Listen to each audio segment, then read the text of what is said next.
Quand on dit Amérique latine, on a l'impression de savoir exactement de quoi on parle, n'est-ce pas? Et pourtant, derrière ce nom que l'on croit si familier se cache une histoire assez folle, une véritable invention politique. On va décortiquer ça ensemble.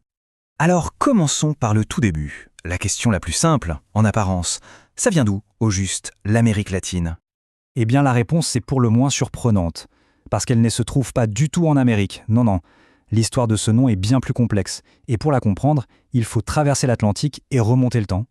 Un continent inventé, ça peut paraître un peu fort comme expression. Et pourtant, pour comprendre, il faut vraiment plonger dans les origines politiques de ce nom. Et c'est une histoire qui mêle rivalité, ambition impériale, bref, c'est passionnant. Alors, regardez bien cette chronologie. Ce qu'on voit tout de suite, c'est que ce terme est super récent. Il n'a rien d'ancestral.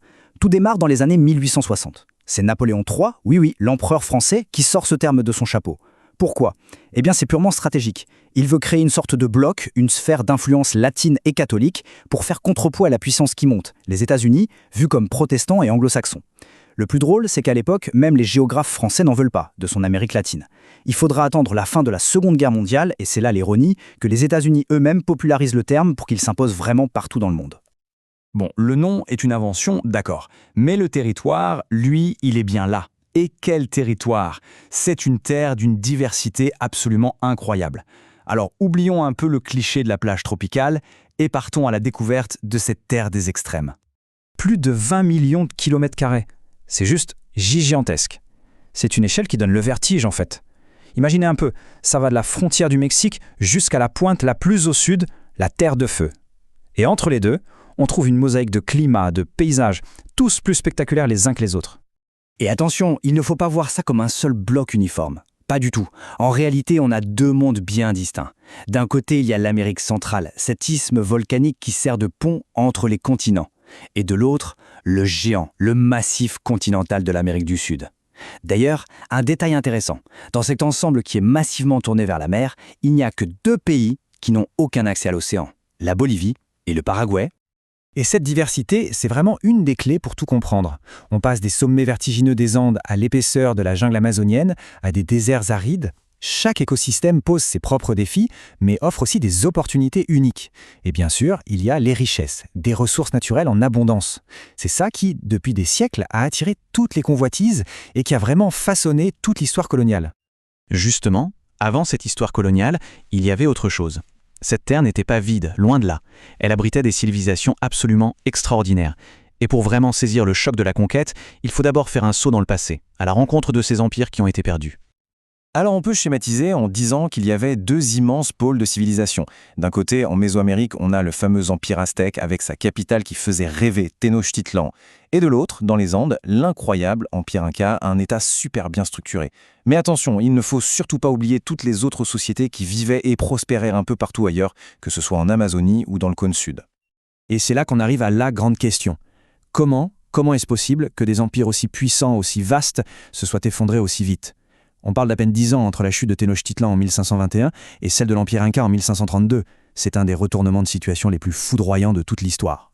Alors, la réponse, elle n'est pas juste militaire, c'est beaucoup plus complexe. C'est une combinaison de trois facteurs. D'abord, un traumatisme culturel immense. Les conquistadors sont parfois pris pour des dieux, ce qui déstabilise complètement la vision du monde des peuples autochtones. Ensuite, il y a les divisions politiques. Les Espagnols ont été très malins, ils ont su exploiter à fond les rivalités qui existaient déjà entre les peuples. Mais l'arme la plus terrible, celle qui a fait le plus de dégâts, elle n'était même pas intentionnelle. C'était une arme biologique, le fameux choc microbien. L'historien Pierre Chanu a cette formule qui résume tout parfaitement. Une rencontre brutale, précoce et rapide. C'est exactement ça. La collision frontale entre deux mondes qui jusque-là ignoraient absolument tout l'un de l'autre. Et suite à cette conquête, les deux puissances ibériques, l'Espagne et le Portugal, ne vont pas du tout procéder de la même manière. Leurs modèles coloniaux sont très différents.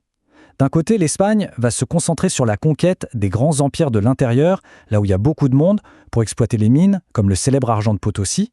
De l'autre, le Portugal va plutôt s'installer sur la côte du Brésil et développer une économie de plantation, qui va fonctionner par cycle. D'abord le bois, puis le sucre, puis l'or. On a donc dès le départ deux sociétés qui se construisent de manière très distincte.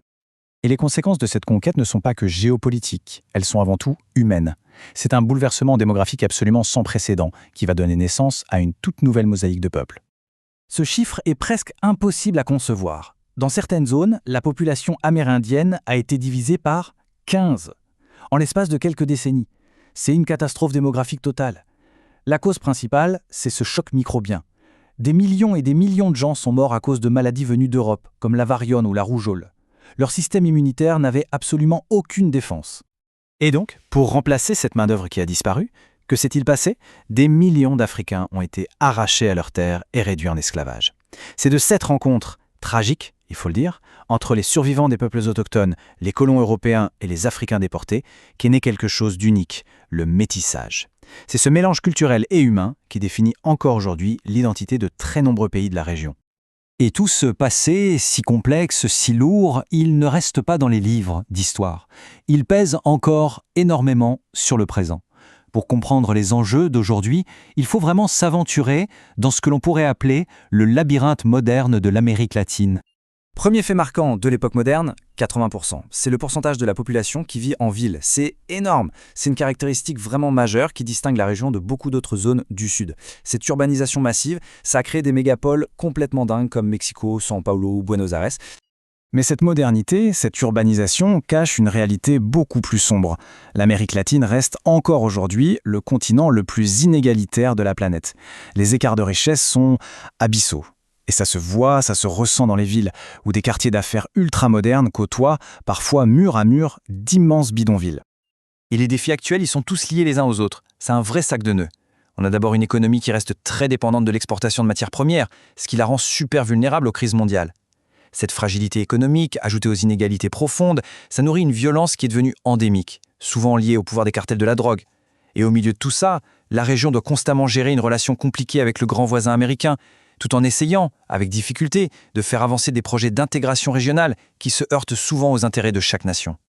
Alors au final, quel avenir peut-on imaginer pour un continent avec une telle richesse, un tel potentiel, une telle créativité, mais qui est encore aux prises avec les échos de son passé?